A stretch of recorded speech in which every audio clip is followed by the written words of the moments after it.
한미 국방부가 오는 15일 서울에서 제51차 안보협의회를 개최합니다. 이번 회의에서 양국은 방위비 분담금과 지소미아 문제 등을 핵심 의제로 다룰 것으로 보입니다. 또 한반도 안보 평가와 정책 공조 등 다양한 안보 현안도 논의할 계획입니다. 정부가 일본의 수출 제한 조치를 WTO에 제소한 데 대해서 한일 양국이 오는 19일 스위스 제네바에서 2차 양자 협의를 진행하기로 합의했습니다. 양자 협의 주요 내용은 반도체와 디스플레이 핵심 3개 품목에 대한 일본의 수출 제한 조치입니다. 문재인 대통령이 오늘 오후 공정사회를 향한 반부패 정책 협의를 주재합니다. 채용 비리와 전관 예우 등 불공정 문제 개선 방안을 논의하는 자리인데 조국 사태 이후 처음으로 윤석열 검찰총장을 대면할 것으로 보여 주목됩니다. 알츠하이머를 앓고 있다며 재판 출석을 거부했던 전두환 씨가 골프를 즐기는 모습이 또 카메라에 포착됐습니다. 전 씨는 광주 민주화운동은 자신과는 상관없는 일이고 발포 명령도 내리지 않았다고 주장하면서 반성 없는 모습으로 일관했습니다.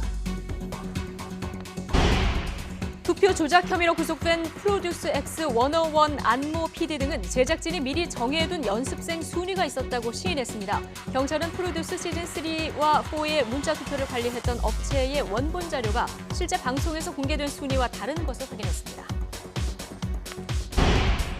겨울의 시작을 알리는 입동을 맞아 전국 곳곳에 아침 기온이 영하로 떨어지는 등 입동 추위가 찾아왔습니다. 서울에 올가을 들어 첫 얼음이 얼고 충청과 영남 일부에는 한파주의보가 내려졌는데 이번 추위는 내일 아침까지 이어지겠습니다.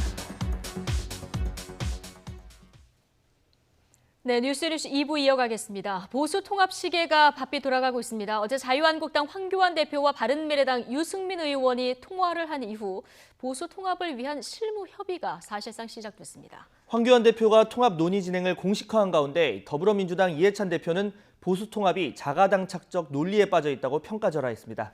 국회로 가보겠습니다. 한현희 기자. 네, 국회입니다. 네, 자 어제 황교안 대표와 유승민 의원 통화를 했는데요. 관련해서 오늘 아침 또 어떤 이야기들이 나왔습니까? 네, 황교안 대표는 오늘 민부론 후속 입법 세미나 후 기자들과 만난 자리에서 이 대통합을 위한 마음을 모으는 일이 본격적으로 시작됐다며 그 과정에서 여러 가지 협의를 하겠다고 밝혔습니다. 또 대의를 우선해서 우리를 내려놓는 자세를 갖고 같이 협의해 간다면 많은 국민의 기대를 충족할 수 있는 결과가 나올 것 같다며 기대감을 나타냈습니다.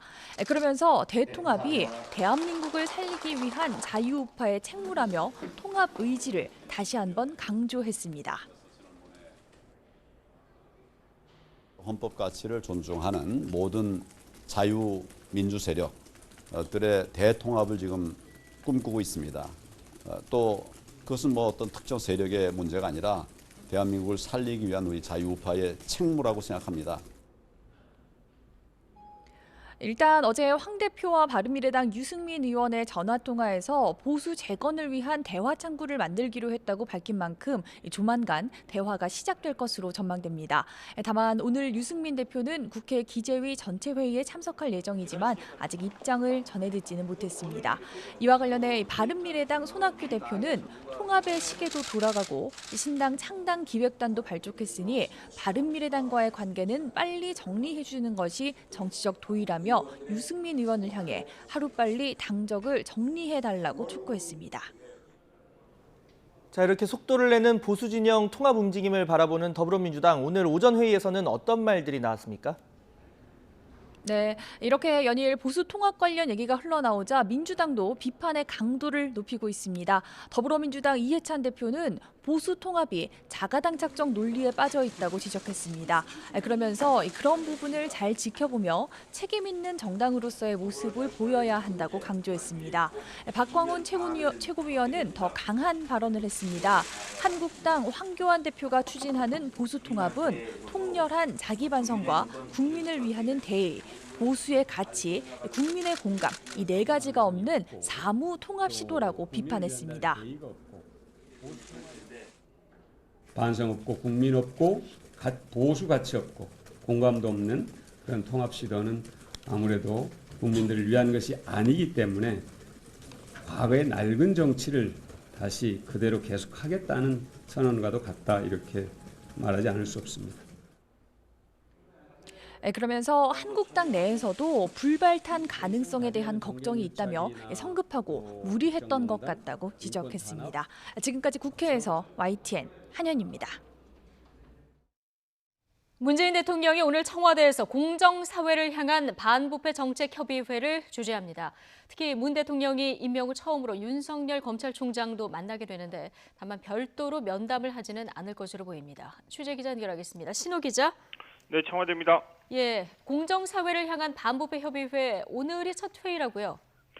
네, 기존에 반부패 정책 협의회가 있었는데 이걸 확대해서 개편한 성격입니다. 문 대통령은 취임 뒤 4차례 반부패 정책 협의회를 주재했고 마지막 회의는 지난 6월에 열었습니다. 원래 이 협의회에 참석하지 않았던 이 교육부총리와 고용노동부 장관이 추가됐습니다. 문 대통령이 직접 이 공정사회를 향한 반부패 정책 협의회 구성을 지시한 것으로 알려졌고요. 오늘 오후 2시에 첫 회의를 주재합니다. 지난달 22일 문 대통령의 국회 시정연설 들어보겠습니다. 국민의 요구를 깊이 받들어 공정을 위한 개혁을 더욱 강력히 추진하겠습니다. 공정사회를 향한 반부패 정책 협의회를 중심으로 공정이 우리 사회에 뿌리 내리도록 새로운 각오로 임할 것입니다. 네, 윤석열 검찰총장도 참석할 예정이어서 관심이 쏠리고 있는데요. 자, 임명식 이후에 문재인 대통령과 윤석열 총장이 되면 처음인 거죠? 네, 이 검찰총장 임명 후 석 달여 만에 처음으로 문 대통령이 윤 총장과 만납니다. 지난 7월 윤석열 검찰총장을 임명하면서 문재인 대통령은 검찰 개혁에 대한 높은 기대감을 밝혔습니다. 하지만 이후 조국 전 법무부 장관 가족에 대한 검찰의 대대적인 수사가 시작되면서 문 대통령의 검찰 개혁 구상도 꼬이기 시작했습니다. 격렬한 진영 대립으로 이 국정 운영 동력에도 타격을 입었고 결국 조 전 장관은 사퇴했습니다. 조 전 장관 사퇴 당일 문 대통령은 결과적으로 국민 사이에 갈등을 낳았다며 매우 송구스럽다고 사과하기도 했습니다. 문 대통령 발언 들어보겠습니다. 저는 조국 법무부 장관과 윤석열 검찰총장의 환상적인 조합에 의한 검찰 개혁을 희망했습니다. 꿈 같은 희망이 되고 말았습니다. 네, 이 조국 수사 그리고 타다 기소 등으로 검찰과 청와대 사이에 불편한 기류가 흐르는 상황에서 문 대통령이 윤 총장에게 어떤 메시지를 건넬지도 주목됩니다. 그렇지만 이 문 대통령이 윤 총장을 오늘 별도로 만나는 계획은 없다고 청와대는 밝혔습니다. 네, 그렇다면 오늘 일상 속의 불공정을 개선하기 위해서 어떤 방안들이 협의될까요? 네, 14개부터 장관이 참석해서 불공정 해소 방안을 보고하고 또 협의합니다. 이 법무부와 검찰에서는 법조계 전관 특혜 근절을 포함한 검찰 개혁 방안을 내놓을 것으로 예상됩니다. 전관 출신 변호사들의 재취업 기준과 또 수사기관에 부당한 영향력을 행사했을 경우 처벌을 강화하는 방안이 포함될 전망입니다. 국세청에서는 고소득 전문직과 입시 학원 등에 대한 점검이나 또 세무조사를 보고할 것으로 보입니다. 이 밖에 공공기관 채용 비리에 대한 전수조사나 또 퇴직 공무원 재취업 관리 방안 등이 부처별로 논의될 것으로 예상할 수 있습니다. 문 대통령이 공정사회를 향한 반부패 정책 협의회를 중심으로 현 정부 핵심 국정과제인 공정의 가치를 실현하겠다고 밝혔고 첫 회의도 오늘 직접 주재하면서 회의 결과에 무게가 실리고 있습니다. 지금까지 청와대에서 YTN 신호입니다. 건강 문제로 구속 상태에서 조사를 거부해왔던 조국 전 법무부 장관 부인 정경심 교수가 오늘 오전 검찰에 나와서 조사를 받고 있습니다. 오는 11일이 정 교수가 구속 만기이기 때문에 정 교수 기소 전 사실상 마무리 조사가 될 것으로 보입니다. 정 교수와 조 전 장관 동생의 조사 일정이 지연되면서 당초 이번 주로 예상됐던 조 전 장관 소환 조사 다음 주로 늦춰질 가능성은 커졌습니다. 취재기자 연결해 보겠습니다. 박기환 기자. 네, 서울중앙지검입니다. 네, 구속된 정경심 교수 어제 검찰 소환에도 출석하지 않았었는데요. 오늘은 출석해서 조사를 받고 있다고요. 네, 그렇습니다. 정경심 교수가 오늘 오전 10시 반부터 검찰에 나와 조사를 받고 있습니다. 구속 이후 6번째 조사입니다. 어제는 건강 문제를 이유로 검찰 소환에 응하지 않았는데요. 앞서 2차례 같은 이유로 검찰 조사에 불출석하기도 했습니다. 다음 주 월요일이죠. 오는 11일이 정 교수의 구속 기한인데 최근 건강 문제 때문에 연일 조사가 어려운 상황인 만큼 사실상 정 교수 기소 전 마지막 조사가 될 것으로 보입니다.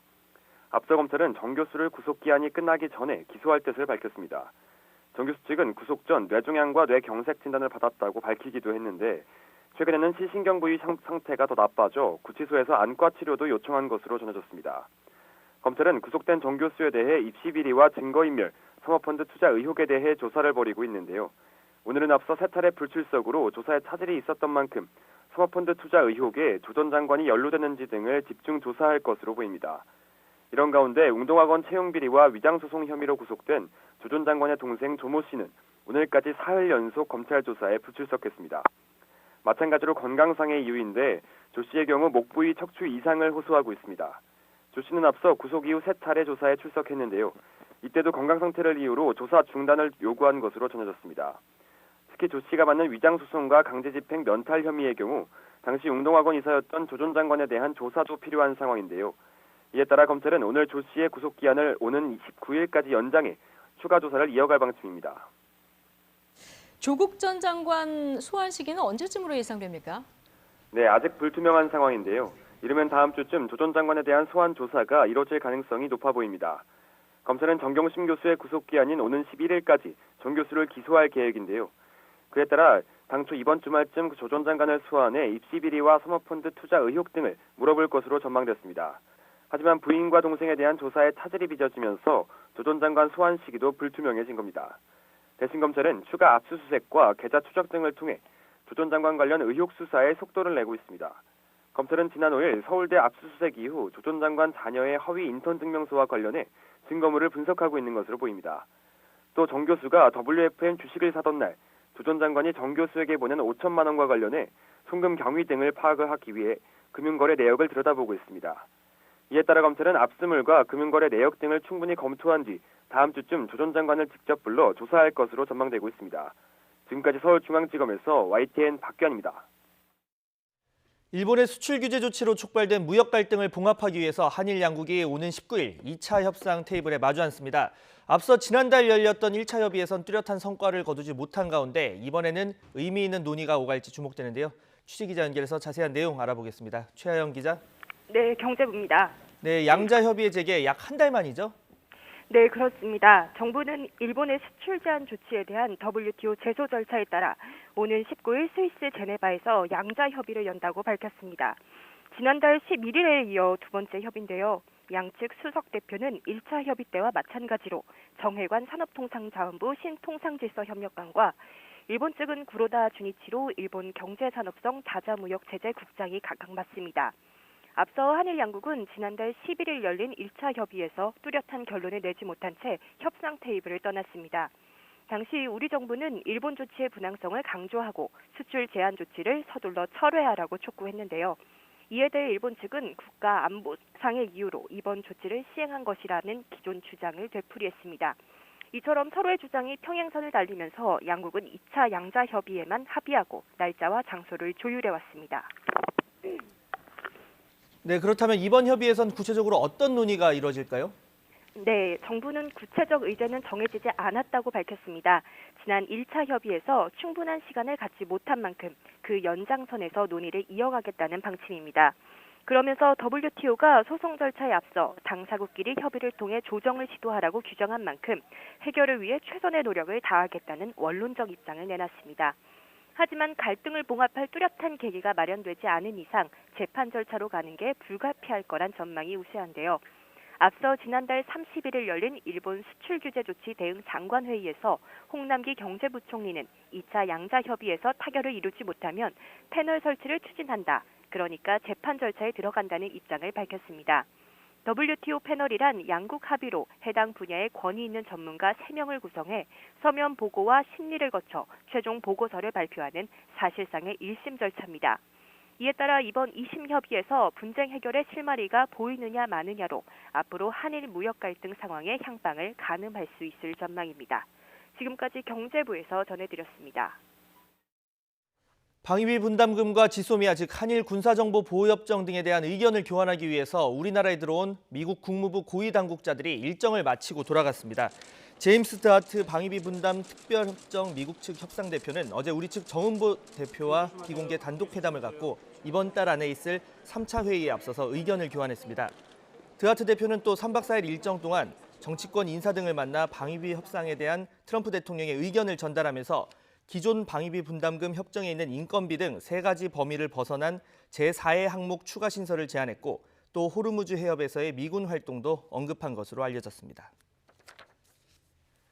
한미 양국 국방부 장관들을 포함한 양국 국방, 외교 분야 고위 관계자들이 참여하는 제51차 한미안보협의회 SCM이 오는 15일 서울 용산 국방부에서 열립니다. 이번 SCM에서 한미 양국은 한반도 안보 정세 평가와 정책 공조, 전시작전권 전환, 미래 안보 협력과 주한 미군 기지 이전과 반환 등 다양한 안보 현안을 논의할 계획입니다. 특히 22일 종료되는 한일 군사 보호협정 지소미아 문제를 한미 국방장관들이 핵심 의제로 다룰 것으로 보입니다. 기내에서 승무원을 성추행한 혐의 등으로 체포된 도르지 몽골 헌법재판소장에 대한 경찰 조사가 마무리됐습니다. 경찰은 성추행 혐의가 입증됐다고 보고 기소 의견으로 검찰에 넘겼습니다. 검찰이 약식 기소를 할지 아니면 정식 기소를 선택해서 재판을 진행할지가 주목되는데 취재기자 연결해서 자세한 내용 알아보겠습니다. 김우준 기자. 네, 사회부입니다. 네, 그렇다면 일단 경찰이 도르지 소장에 대해서 성추행 혐의는 입증된다 이렇게 판단을 한 거죠? 네, 그렇습니다. 인천지방경찰청은 오늘 오전 10시쯤 도르지 몽골 헌법재판소장을 기소 의견으로 검찰에 송치했다고 밝혔습니다.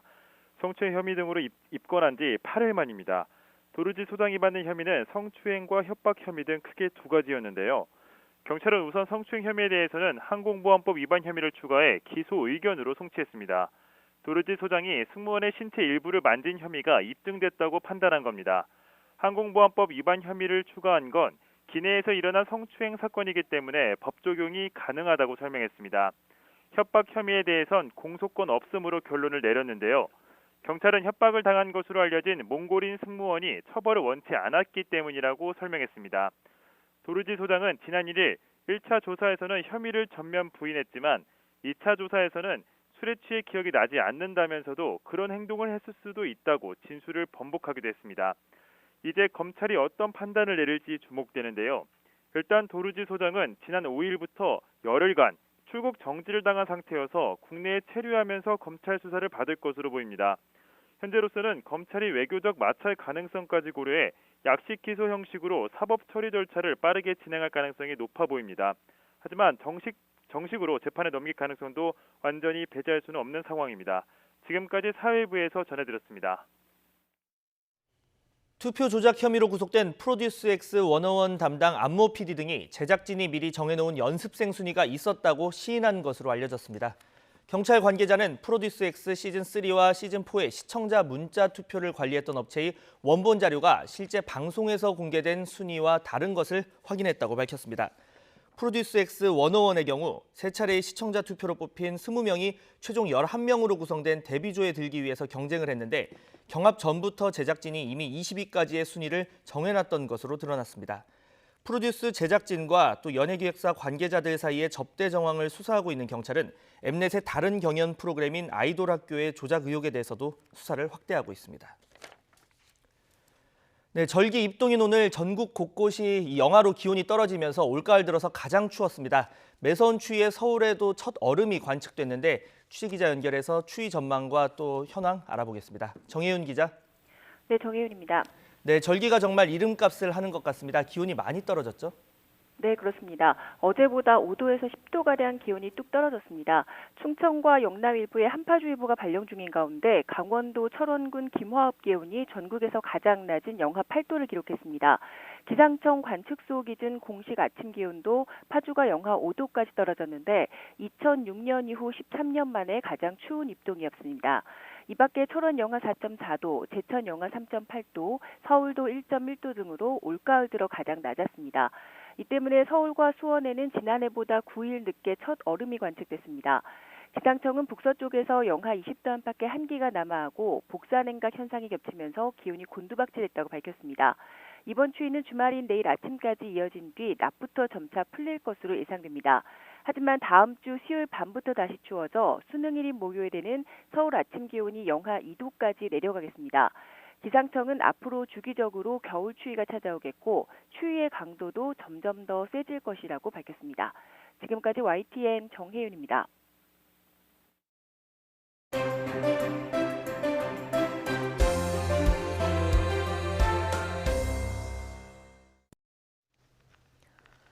알츠하이머에 걸렸다던 전두환 씨. 그런데 버젓이 골프 치는 모습이 포착됐습니다. 광주 민주화운동은 나와 상관이 없고 발포 명령도 내리지 않았다고 거듭 주장하고 있어서 다시금 국민적 공분을 사고 있습니다. 이종근, 최영일 시사평론가 두 분과 자세한 얘기 나눠보겠습니다. 어서 오십시오. 안녕하세요.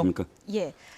자, 이 이만솔 정의당 부대표, 전두환 전 대통령이 사는 그 연희동에 살고 있으니까요. 서대문구의 이제 구의원이기도 한데 이 골프장 화면 잡으려고 굉장히 오랜 시간 공을 들인 것 같습니다. 네. 어제 이 영상 보고 전두환 씨가 생각보다 건강해서 너무 놀랐다 이런 반응들 많은데요. 네. 자, 여러분 보시기엔 어떤지 지금부터 보여드린 영상 보시고 판단해 보시죠.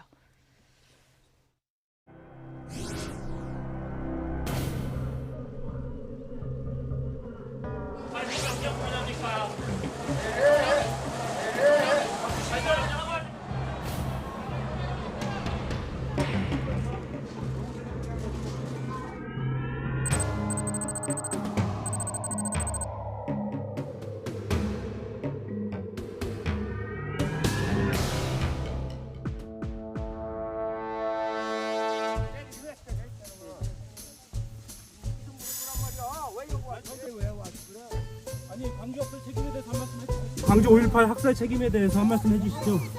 광주하고 내하고 무슨 상관이 있어? 광주 학살에 대해서 모른다 난. 발포 명령 내리셨잖아요. 내가 왜 발포 발포 명령 안 내리셨어요? 내가 이 사람아, 내가 발포 명령 내릴 위치에도 있지 않는데 군에서 명령도 명령해. 당시에 너 실권자 군대 하셨잖아요. 갔다 왔냐? 실권자 하셨잖아요.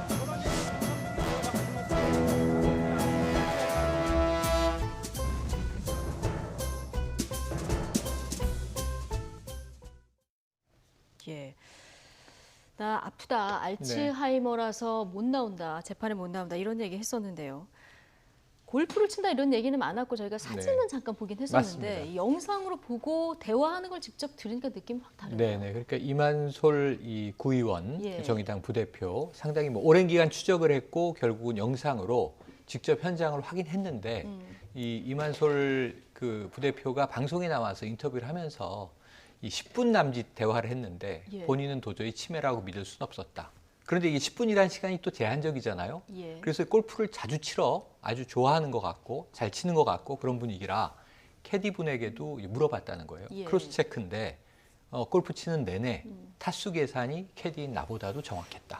이런 이야기를 하고 있고 예. 상당히 골프 실력도 나이를 믿을 수 없을 정도로 건강하다는 거예요. 네. 지금 이제 부인 이순자 씨하고 광주 법정에 이제 출석할 때마다 불출석 요청을 계속하면서 예. 몸과 마음이 아픕니다. 이게 사유였거든요.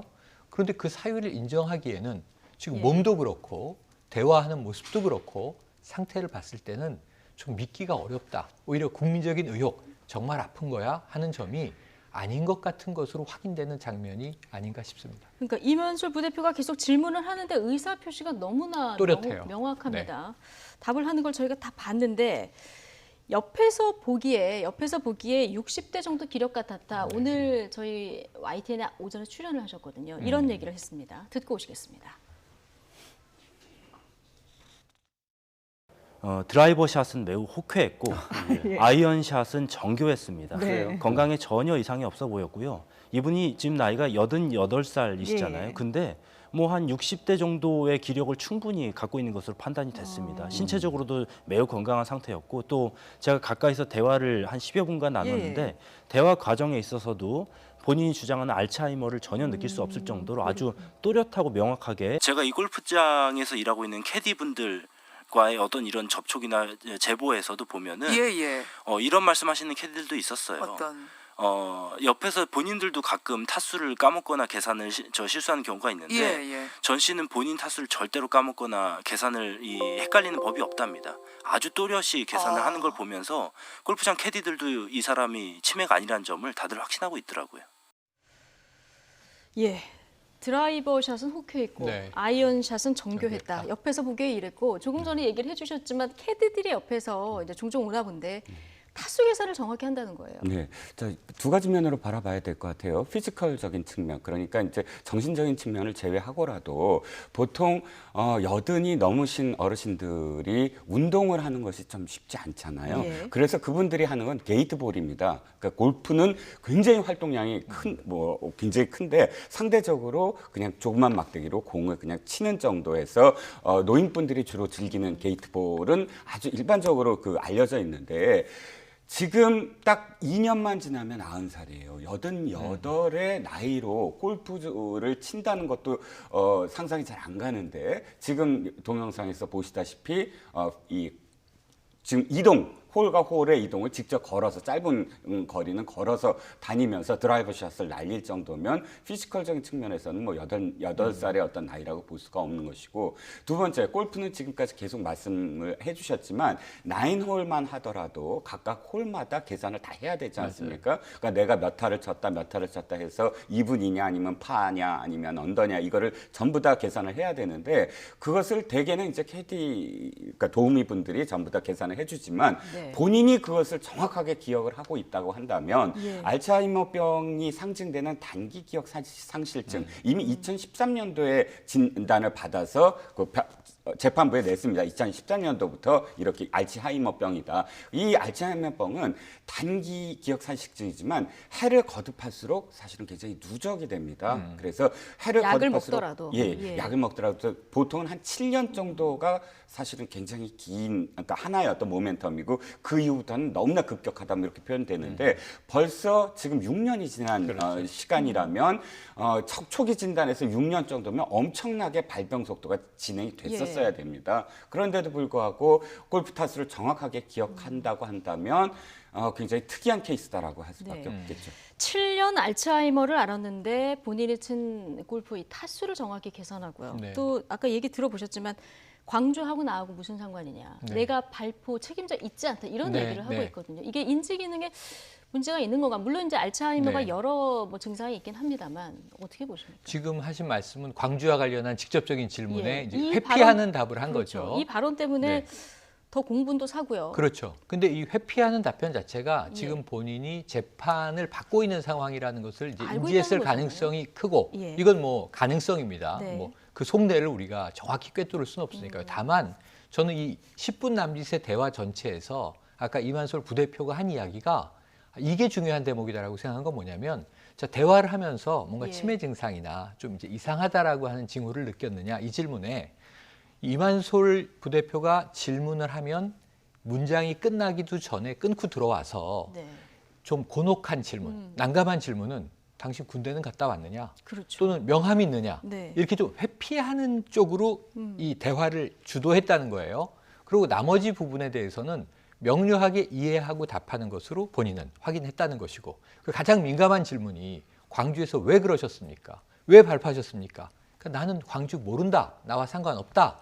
내가 발표를 명령할 위치에 있지 않았다. 이렇게 이야기했다는 것 자체가 그때 우리가 어떤 역할을 맡고 있는지는 전 국민이 다 알고요. 거기에 대해서 계속 지금 환기되는 소송, 재판 또는 이제 출판이나 증언을 통한 역사 바로 세우기 이런 것들이 지속적으로 이루어져 왔거든요.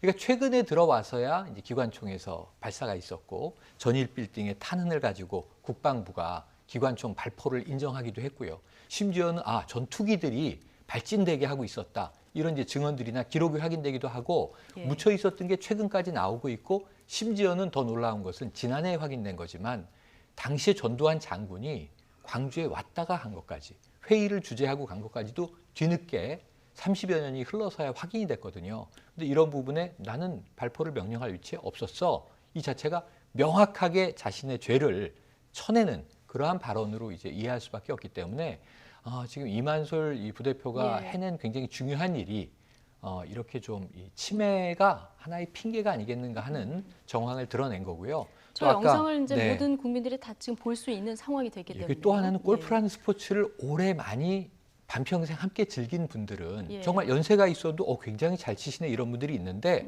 그런 분들이 꼭 하는 얘기가 있어요. 골프는 멘탈 스포츠다.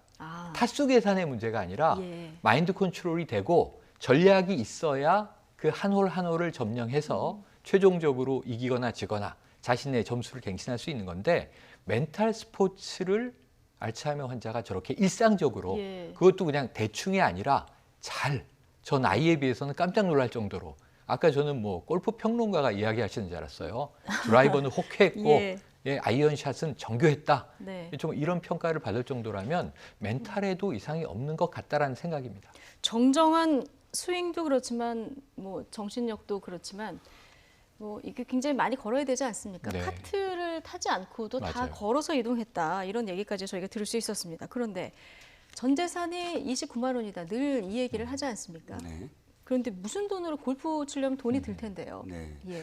자, 이 부분도 사실 골프가 한두 번 문제가 된 건 아닌 걸로 보여져요. 지난번에도, 그러니까 지금은 경호를 받지 못하죠. 그런데 출소 이후에도 경호를 계속 받아서 그 예산 때문에 문제가 됐을 때도 골프가 문제가 됐었어요. 골프장에 하도 골프를 치러 다니면서 그러면 그러니까 5명의 경호원이 있는데 그 5명의 경호원이 골프장까지 가면서 우리가 세금으로 그걸 전부 다 내줘야 되느냐라는 기사도 있었고 또 올 1월 달에 벌써 이 기사, 골프와 관련된 기사들이 집중이 됐는데 그게 2018년도에 검찰이 이 소환을 했을 때 계속 불출석했거든요. 건강 상황 이유로 2번씩이나. 근데 그때도 이미 골프장에 출입했다라는 여러 가지 증언들이 있어서 문제가 돼 있었고요. 그러니까 골프와 관련해서는 계속 지속적으로 문제가 됐는데 그때마다 사실 지금 말씀하셨듯이 그럼 무슨 돈으로 골프를 치러 다니냐라는 질문에 대해서 많은 분들이 후원을 해주고 있고 또 내가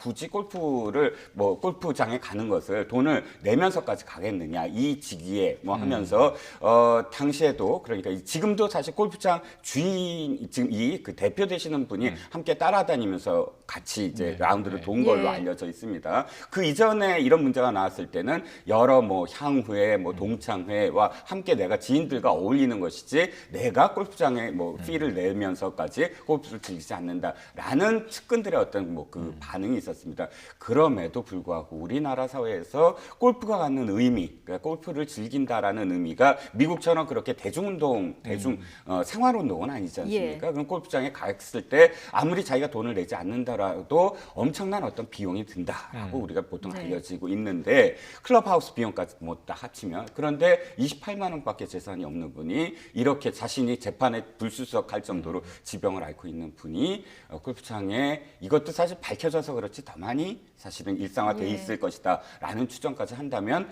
국민들이 그 부분에 대해서도 분노를 하는 건 너무 당연하다고 봅니다. 골프는 이렇게 치는데 체납 추징금은 안 내고 자 이렇다 보니까 어제 이만솔 부대표가 또 체납 추징금 안 내냐 이런 질문을 합니다. 그랬더니 자네가 대신 납부해줘 이런 얘기도 그 얘기를 3번 했다는 거예요. 그러니까 화면으로 볼 수 있었는데 그래서 이제 사후에 되면은 그 추징금을 지금 법으로는 받을 수 없는 맞습니다. 이런 상황이기 때문에 정의당 차원에서 여기 관련한 법을 좀 추진해 보겠다. 오늘 이런 얘기를 하더라고요. 그런데 그게 이미 10월 후반에 천정배 대한신당 의원이 발의를 했어요. 이게 더 추가로 발의할 게 아니라 지금 발의한 법안을 통과시키면 되는데 그 이름이 뭐냐 하면 전두환 사후 끝장 환수법입니다. 이 법의 취지 내용을 보면요. 지금 전두환 추징법도 5.18 특별법으로 제정해서 사실은 이게 소급하는 것은 위헌이다. 아무리 큰 죄라 하더라도. 근데 이게 합헌 판결까지 받으면서 지금 2,205억 원의 추징금 중에 약 절반, 올해 기준으로 보니까 1,030억이 남아 있더라고요. 절반 이상이 남아 있는데, 절반 가까이 남아 있는데 이것을 환수하기 위한 추징법은 지금 만들어져 있는데 문제는 뭐냐면 사후에는 이 우리나라에서 추징이라고 하는 게 항상 이 최근에 국정농단 재판도 그렇지만 부가형이에요. 징역 몇 년, 징역 20년에 뭐 벌금 200억, 추징금 70억. 그래서 그 피고인이 혹은 그 이제 형을 받는 사람이 소멸되면 사후에는 부가형이 같이 사라져 버리는 거예요. 그래서 이 천정배 의원의 법의 취지는 뭐냐면 독립 몰수제를 세워야 한다.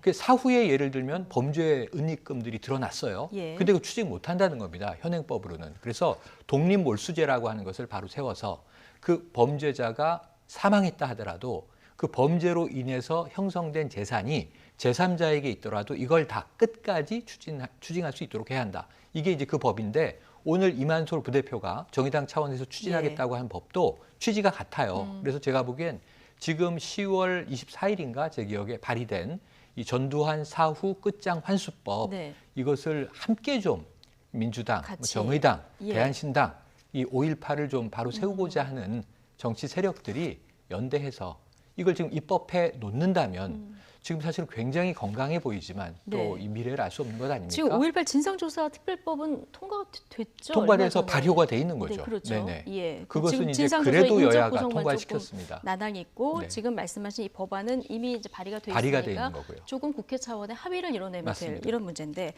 또 하나 지금 전두환 씨가 고 조비오 신부 사자 명예훼손 혐의로 재판을 받고 있잖아요. 근데 이 알츠하이머 때문에 내가 못 나간다. 그래서 법원에 지금 안 나가고 있는 이런 상황입니다. 지금 이 영상이 공개가 됐어요. 앞으로 이 재판에 이 영상이 영향을 좀 미칠 수 있을까요? 일단 지금 국민들의 어떤 분노가 그럼 당장 구속하라. 그리고 불출석 허가를 이제 취소하고 출석시켜라라는 그런 목소리가 높아지고는 있습니다. 그런데 조금 좀 들여다봐야 될 게 1심 재판이 지금 끝나가고 있는 시점이에요. 그래서 1심 재판에서 예를 들어 판결로 이 3년 이하의 벌금, 이 형 자체는 사자 명예훼손은 3년 이하의 벌금 500만 원 이상의 3년 이하의 징역 500만 원 이상의 벌금입니다.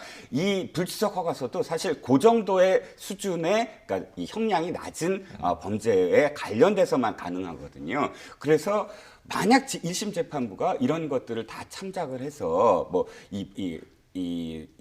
법정 구속형을 뭐 선고를 한다. 그러면 이제 구속이 되겠지만 그 전에 이 재판 진행 과정에서라도 빨리 출석시켜라 한다면 그것 자체가 또다시 논쟁을 벌이면서 재판이 늦어질 수도 있거든요. 그래서 일단 1심 재판이 끝나는 거는 재판부가 그러니까 이 재판부가 빨리 2심 재판을 끝내겠다라는 의지를 아마 보일 것으로 예상이 되고요. 2심 재판 결과에 따라서 이 형량이 어떻게 되느냐 또 이것이 어떻게 반영되느냐를 국민들이 지켜보시면 될 것 같습니다. 재판 과정은 좀 지켜보도록 하고요. 지금까지 아프다더니 골프장에서 라운딩하는 모습을 저희가 전두환 씨의 이 모습을 살펴봤습니다. 다음 주제로 넘어가겠습니다.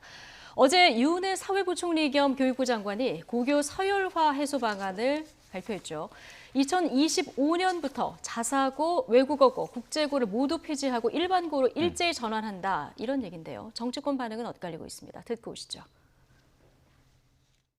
특목고하고 자사고 없애면 결국 전처럼 강남 8학군의 이른바 명문고라고 불리는 학교들이 대안처럼 떠오를 거다. 이게 이제 반대를 위한 반대인데요. 어제 그 발표한 내용을 잘 보면 일반고를 그야말로 학생들의 잠재력을 잘 키워서 그야말로 일반고도 특목고처럼 만들자.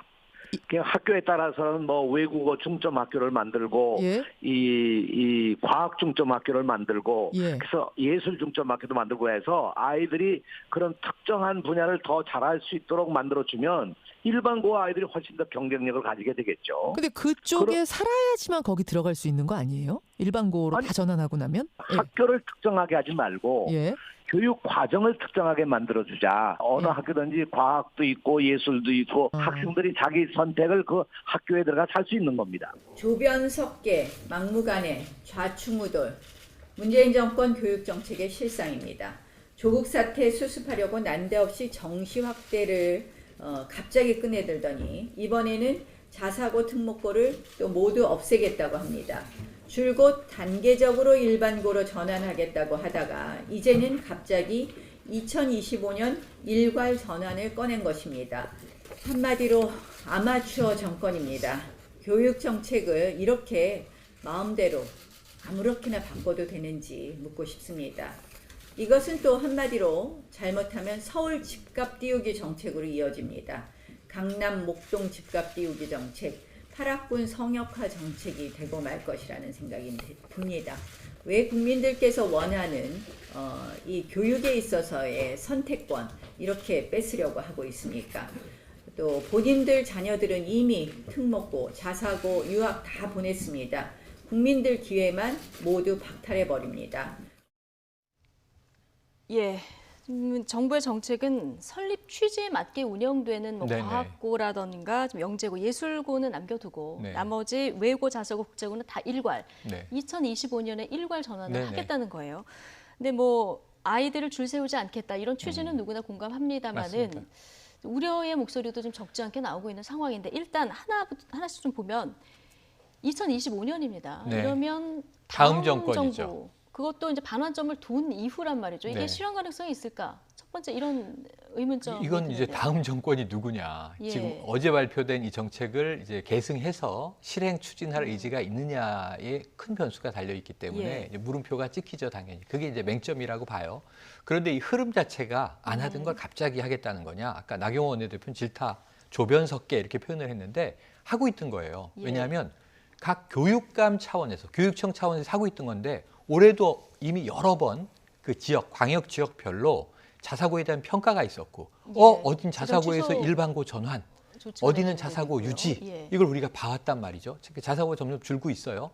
그러니까 지금은 개별 평가를 해서 자사고의 일반고 전환을 추진하던 흐름을 이번엔 일괄적으로 한다는 게 파격인 겁니다. 지금 몇 개냐면요. 대상 학교가 79개예요. 자사고가 42개 있어요. 현재 예. 전국에. 그리고 국제고와 외고가 37개 있어요.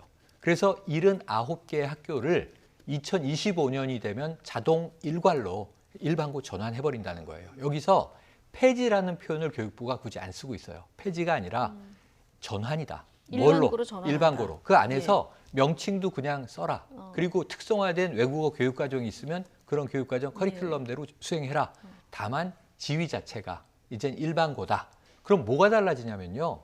학비가 엄청난 차이가 있습니다. 예. 이 자사고 학비가 한 1년에 1,000만 원이 든다라고 이제 가정을 하면 학교마다 격차가 있습니다만 대학 학비 수준이거든요. 일반고하고는 엄청난 차이가 있죠. 그래서 뭐 학교는 학교대로 불만이 있겠죠. 그래서 어제 자사고 연합, 자사고 교장 연합회에서는 교육 쿠데타라는 표현까지 등장했어요. 반발이 심합니다. 학부모도 일부 학부모는 또 반발이 심합니다.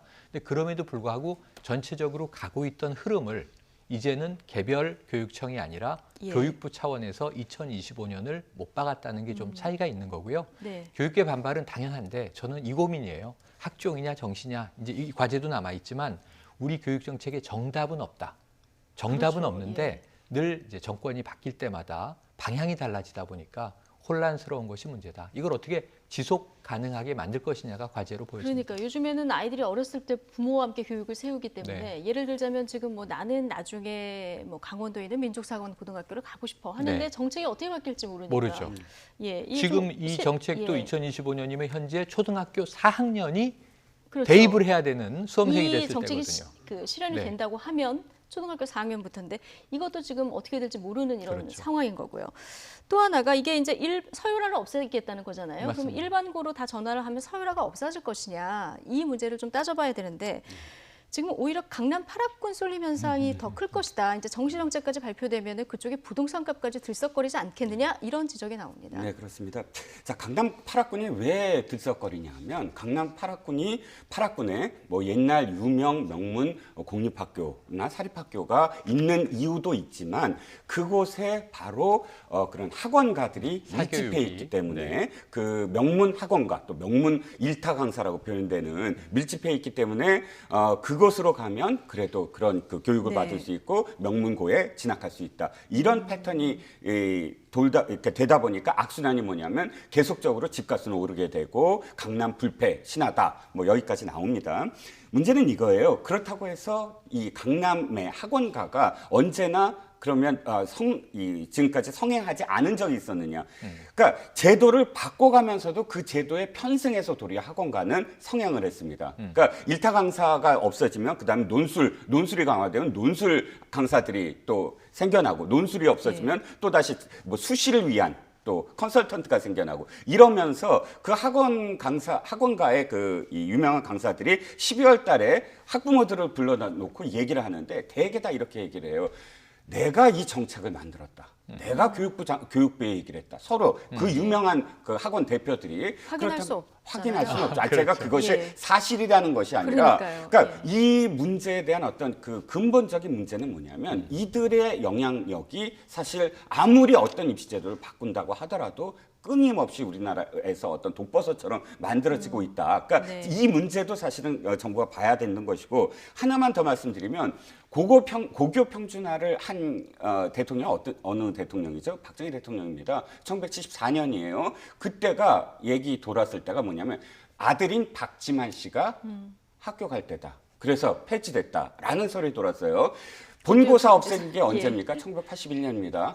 전두환 대통령이 자기 딸 학교 갈 때 딱 본고사 없앴어요. 그러니까 이것이 그 이전부터 무슨 뭐 좀 말씀하시듯이 교육부가 뭐 만들어 왔다고는 하지만 그때 이렇게 되면 지금도 역시 마찬가지죠. 조국 전 장관의 문제가 아니라 제도 탓이다. 할법적 불공정이다. 해서 제도를 좀 손대는 것처럼 보여져요. 그렇게 지금 비판을 하는 쪽도 있어요. 그러니까 시기상으로도 그렇고 이것이 무슨 뭐 교육부가 지금까지 해왔다고는 하지만 여러 가지로 비판을 받을 때는 분명히 있습니다. 네, 좀 방향을 맞게 잡았다면 속도를 그렇게 급하게 갈 필요는 없을 것 같다 이런 생각도 드는데요. 어쨌든 교육은 큰 그림을 그려야 그 현장에서 혼란이 없을 테니까요. 이 부분 국민들이 좀 주목하고 있는 이런 상황입니다. 지금 또 하나 뜨거운 감자가 있는데요. 내년 총선을 앞두고 민주연구원이 지금 모병제 카드를 꺼내 들었습니다. 이 얘기를 들어보면 2025년쯤 되면 이제 갈 수가 없다는 인원을 채울 수가 없다는 거예요. 없죠. 징집 자원이. 그래서 이제 도입을 해야 된다 이런 의견인데 일단 어떻게 보십니까? 저는 모병제는 가야 할 길이다. 근데 이것도 시기가 역시 문제다. 방향은 맞는데. 방향은 맞죠. 왜냐하면 이것은 보수 진보 의미 없이 징집을 언제까지 할 거예요? 저는 분단 상황. 지금 이제 북한이 우리의 혹시 전쟁을 도발할 수 있는 적 아니냐. 우리는 안보가 제일 중요한 나라잖아요. 그런데 지금 또 가상의 적을 혹시 일본은 혹시 중국은 여러 가지 고민들을 우리가 군의하고 있어요. 모병제는 당연히 이 강군으로 가기 위해서 선진국형으로 군대를 유지하는 한 가야 할 방향인데 시점이 가까운 미래냐 먼 미래냐예요. 그런데 지금 민주연구원에서 좀 끄집어낸 것이 이거 딱 야당으로부터 선심성 공약 20대 청년층이 좀 이제 문재인 대통령 지지율에서 이탈하니까 그걸 타겟으로 한 것 아니냐라고 오해받기 좋은 타이밍에 이 보고서가 등장했을 뿐인데 왜 우리 역사를 보면요. 참여정부 시절에도 모병제 얘기 나왔고 가장 가깝게는 모병제 주장은 남경필 전 경기지사가 했어요. 그래서 이게 보수에서 이게 또 웬 말인가 시끌시끌했어요. 남경필 전 지사는 지금 정계에 은퇴해 있는 상황입니다. 그러다 보니까 보수 진보 망라에서 다 모병제는 큰 흐름은 가야 할 길인데 타이밍이 지금은 아닌 것 같다. 그러면서 지금 민주당 내에서도 논란이 좀 있고 좀 이른 시점에 나오다 보니까 말씀하신 대로 이제 이것이 총선 전략이 아니냐 이런 얘기가 나오는데 이 앞서서 이제 총선 기획단 발족했을 때 15명 중에 4명이 청년위원이었잖아요. 이렇다 보니까 지금 지지층 이탈한 20대들 특히 남성들의 표심을 잡기 위한 전략 아니냐 이런 얘기가 나오고요. 야당에서는 이게 선거를 위한 도구다 뭐 이런 얘기까지 나오는데 자 그렇다면 표 계산을 좀 해보면 만약에 모병제를 선거 공약으로 내세운다고 하면 들어오는 표가 많을까요? 나가는 표가 많을까요? 이번 총선과 관련해서 사실 당장 이것이 정말 이득이 가느냐라고 물어보신다면 저는 별로 이득이 가지 않는다고 봐요. 20대도 마찬가지입니다. 20대 안에서도 이미 군대를 갔다 온 사람은 사실은 내가 군대 갔다 왔는데 여기서부터 언제부터 모병제를 해? 이렇게 생각을 할 수밖에 없어요. 그러니까 모병제는 말씀하셨듯이 아주 장기적인 거예요. 지금 뭐 초등학생이나 혹은 아직 뭐 그 초등학생 이전에 그런 어린이들이 2023 앞으로도 한 뭐 2030년 인구 절벽이 완전히 결정됐을 때 그 위험한 시대가 2030년이거든요. 그러면 7년 정도 앞으로 10년 정도의 그 플랜을 갖고 하나씩 지금 이야기를 해나가야 되는 과정이거든요. 이렇게 이야기를 해나가는 과정에서도 엄청나게 많은 이제 논란이 있을 겁니다. 그럼 그 논란의 과정을 지켜본 20대가 이 정부가 모병제 진짜 한다고 이 마음을 바꾸겠느냐라고 물어보신다면 참 힘든 문제다. 그런데 말씀하셨듯이 설익은 문제를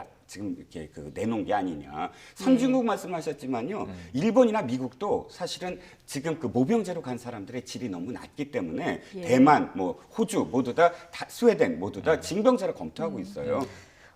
그래서 이 문제는 앞으로도 논란이 굉장히 큰 문제다. 그렇죠. 물론 이제 장단점이 있기 때문에 논의가 좀 충분히 이루어져야 되는 이 역시 그런 문제고요. 그런데 이제 당 내에서도 이인영 원내대표는 지금 뭐 아직 정식으로 공식적으로 이야기한 적 없다고 하고 국방장관도 검토 안 하고 있다 이렇게 얘기가 나오고 있기 때문에 먼저 정리가 좀 돼야 될 것 같다 이런 생각이 듭니다.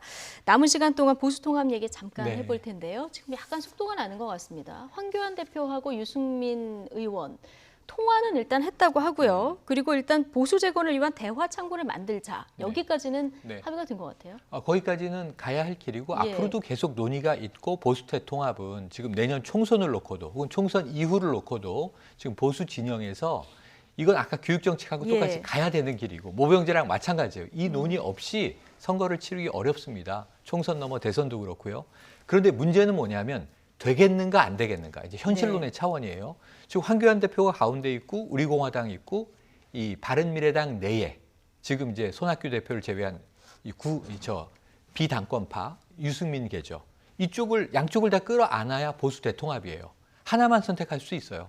우리 공화당 세력하고만 합치겠다. 예. 중통합이 되는 거고 미안하지만 이제 강성 보수는 우린 버리고 합리적 보수 중도 쪽으로 가겠다. 유승민 예. 의원 측과 우리가 통합하겠다. 소통합이 되는 거고 이런 그림들이란 말이에요.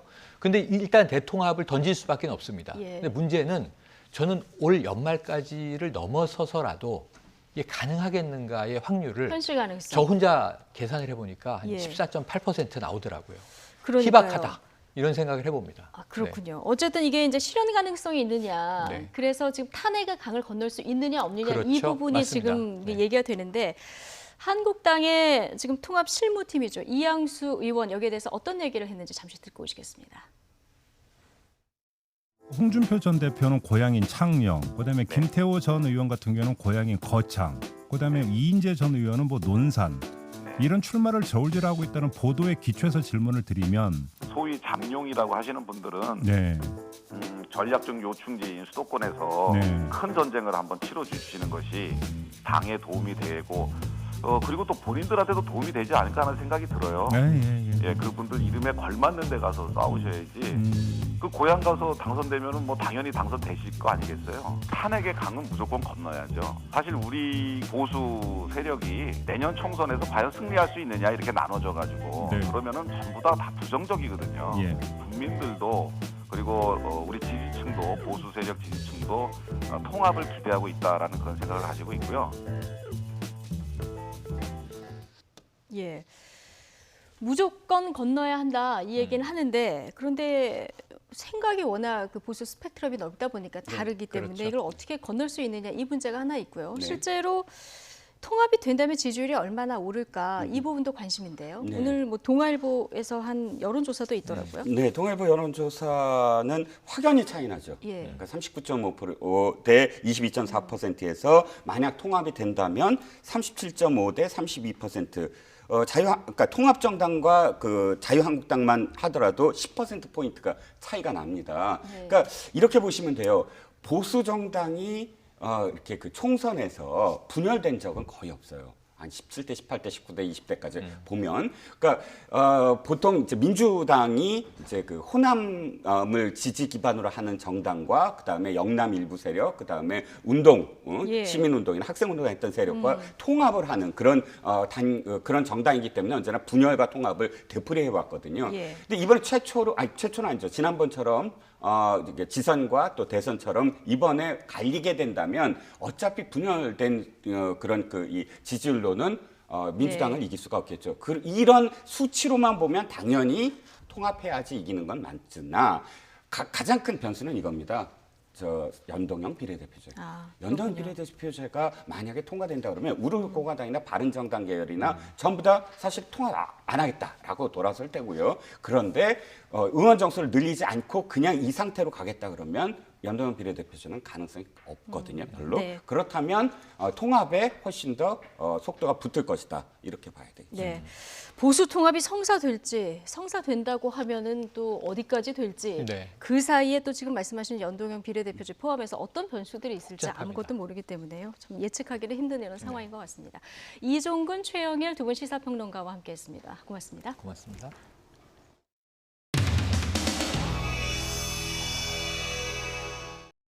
강훈식 의원님 질의해 주시기 바랍니다.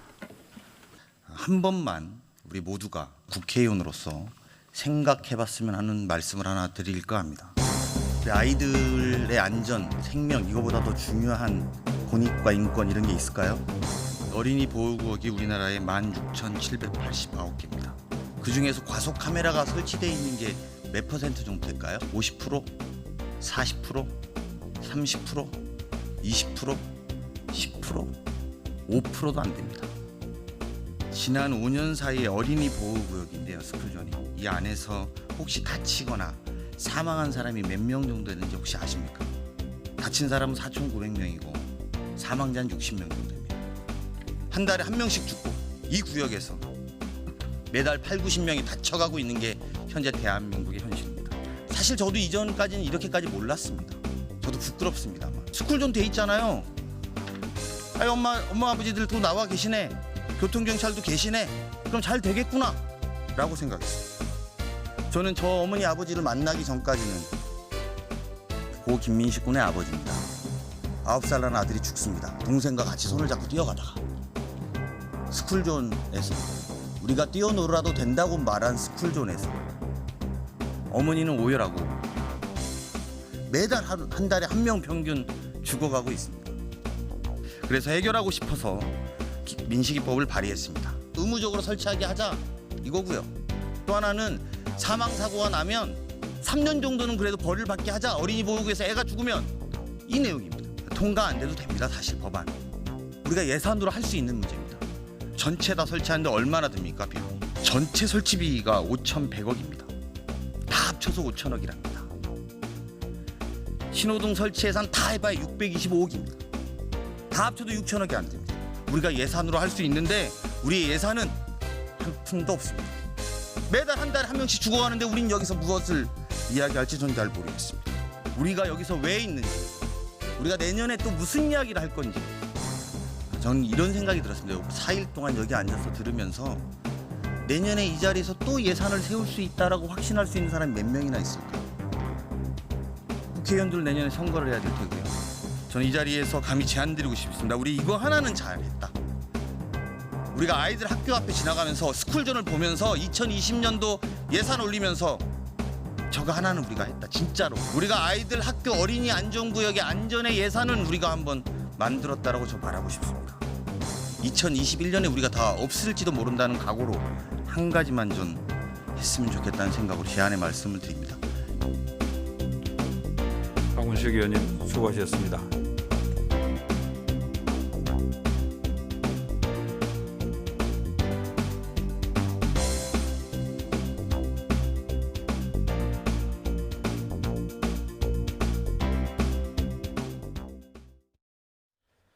선장의 가혹행위로 불만을 품은 북한 어선의 선원 3명이 배에 탄 나머지 16명을 살해했다.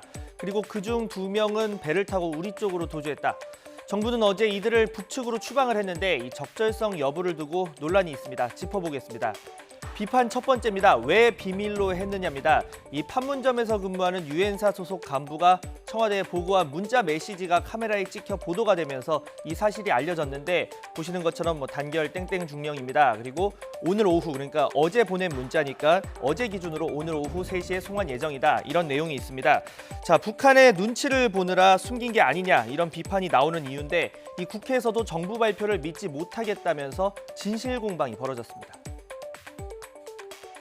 본인이에요, 민간인이에요? 민간인이요. 장관님 그 거짓말이죠? 아닙니다. 저희는 비슷하다는 생각이 있고 넘어오는데 16명을 나머지를 설득하려고 했는데 잘 안 되고 해서 싸움이 붙어서 그 과정에서 죽인 것이지, 그러니까 자유를 얻기 위해서 그걸 막는 사람과의 충돌이 생겨서 발생한 문제일 수가 있는 거예요. 제가 확인하고 있는 바는 저 의원님께서 말씀하시는 부분 전혀 다르고요. 자, 그런데 원래 북한 이탈 주민 국내 입국은 비공개가 원칙입니다. 이유는 여러 가지가 있지만 특히 북한 내에 남아있을 수도 있는 이 가족들의 안전 문제 때문인데요. 지난 2016년 북한 해외식당 종업원 탈북 사건 다 기억을 하실 텐데 이 총선을 닷새 앞둔 상황이어서 기획 탈북 의혹도 제기가 됐는데 당시에 박근혜 정부가 이 같은 원칙을 어기고 대대적으로 보도를 하면서 지난 9월 인권위가 비공개 원칙 엄수와 또 관련자 수사 의뢰 등의 조치를 권고하기도 했습니다. 다만 이 보고 체계나 부처 사이 소통에 다소 문제가 있지 않았냐 이런 지적은 또 일리가 있다는 의견도 나오는데요. 이 문자를 보낸 장교가 유엔사 소속이기는 하지만 청와대에 직보까지 하는 상황에서 국방부 장관조차도 이 언론 보도를 통해서 북측으로의 송환 결정 사실을 알았기 때문입니다. 그러면 유엔사 소속 장교가 청와대 국가안보실로 직보하는 것이 문제가 없습니까? 오늘 북송한다는 것은 언제 알았습니까? 예, 저도 그 언론에 오늘 아침에 정보본부장 그 보고할 때까지도 그런 사항이 없었습니까? 예. 자, 이번에는 이들을 돌려보내는 게 적절했느냐 이런 지적을 보겠습니다. 이 북한 이탈 주민법을 보면 보호 대상자로 삼지 않을 수 있는 상황을 적어놨습니다. 살인 등 중대한 비정치적 범죄자가 분명히 명시가 돼 있는데요. 16명이나 죽인 이 살인자라면 당연히 여기에 포함이 되겠죠. 다만 어느 단계에서 중대한 범죄 여부를 판단하느냐는 논란이 될 수가 있습니다. 이 추방된 선원들은 시신을 해상에 버렸다고 진술을 했습니다. 시신 없는 살인 사건이 돼버린 건데요.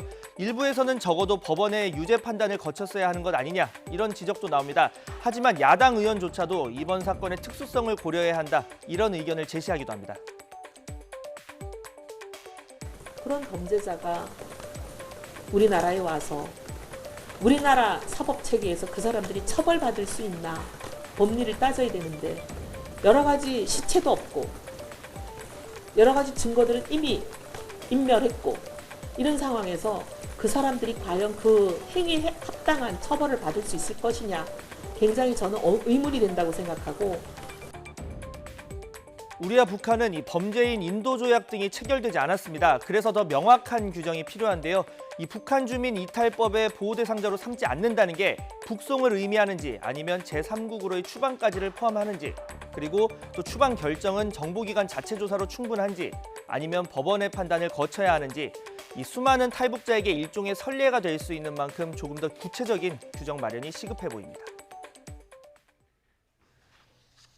미국 국방부가 다음 달 한미 연합 공중훈련을 기존 범위보다 축소해서 실시할 것이라고 밝혔습니다.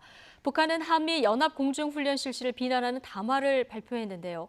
미국이 훈련 범위 축소를 확인하면서 북한의 앞으로 대응에 관심이 모아지고 있습니다. 이교준 기자의 보도입니다.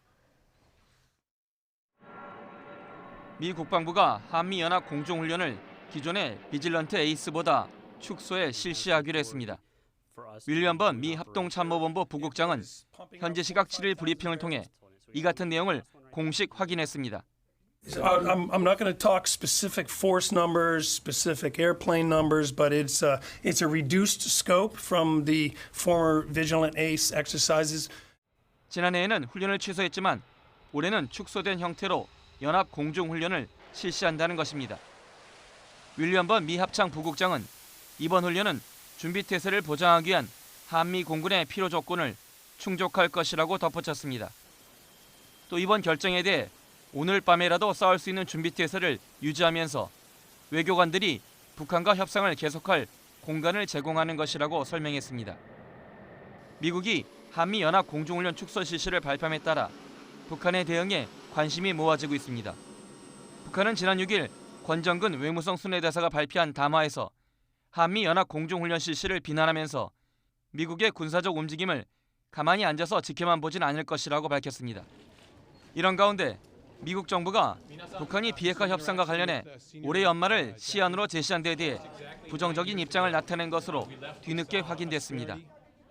데이비드 스틸웰 미 국무부 동아시아 태평양 담당 차관보는 지난달 말 일본에서 가진 기자회견에서 북한이 미국을 협상 테이블로 끌어내길 원한다면 데드라인을 인위적으로 정해서는 안 된다고 강조한 것으로 전해졌습니다. 이 같은 입장은 북한과의 지속적인 대화 의지를 재확인한 것으로 한미 연합 공중훈련 범위 축소 실시 방침과 맞물려 교착 상태에 빠진 비핵화 협상에 돌파구를 마련할지 주목됩니다. YTN 이교준입니다.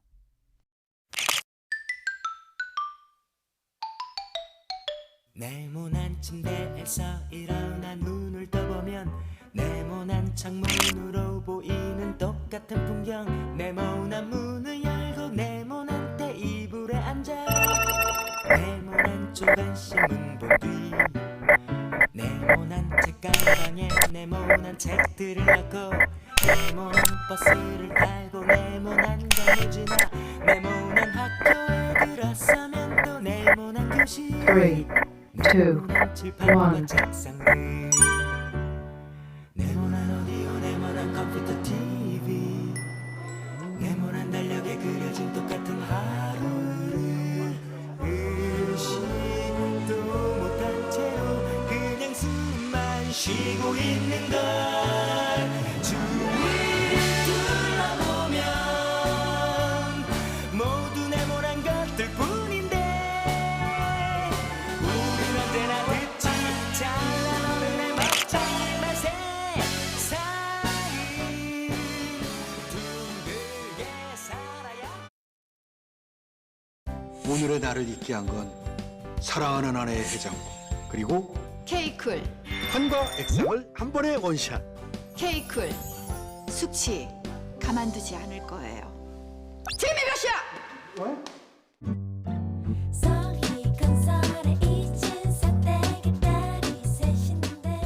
서희건설 지역주택조합 잘하는 거 아시죠?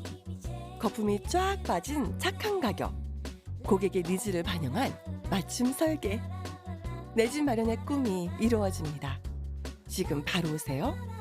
전국 100여 개 모델 하우스와 서희 고집이 여러분을 기다립니다. 서희 스타일스, 서희 건설. 신용을 지키지 않는 사람들로 빛을 잃어가는 우리의 사회. 고려 신용정보가 밝히겠습니다. 당신의 희망찬 미래를 위해 고려 신용정보. 절기가 이름값을 하듯이 오늘 아침 매서운 입동추위가 찾아왔습니다. 오늘 서울의 아침 기온은 1.1도로 올가을 들어서 가장 낮았고요. 서울에는 나흘 늦은 첫 얼음이 관측되기도 했습니다. 오늘 서울의 낮 기온은 13도까지 오르겠지만 찬바람이 불면서 체감 온도를 낮추겠는데요. 오늘 나오실 때는 따뜻한 옷차림을 해주시는 게 좋겠습니다. 오늘 전국이 대체로 맑겠습니다. 다만 강원 북부 동해안에는 낮 동안에 비가 조금 내리겠습니다. 오늘 아침 강원도 철원, 김하읍의 기온이 비공식 기록으로 영하 8도까지 떨어졌는데요. 관측소 기준 공식 기록도 파주가 영하 5도를 기록하면서 13년 만에 가장 추운 입동추위가 나타났습니다.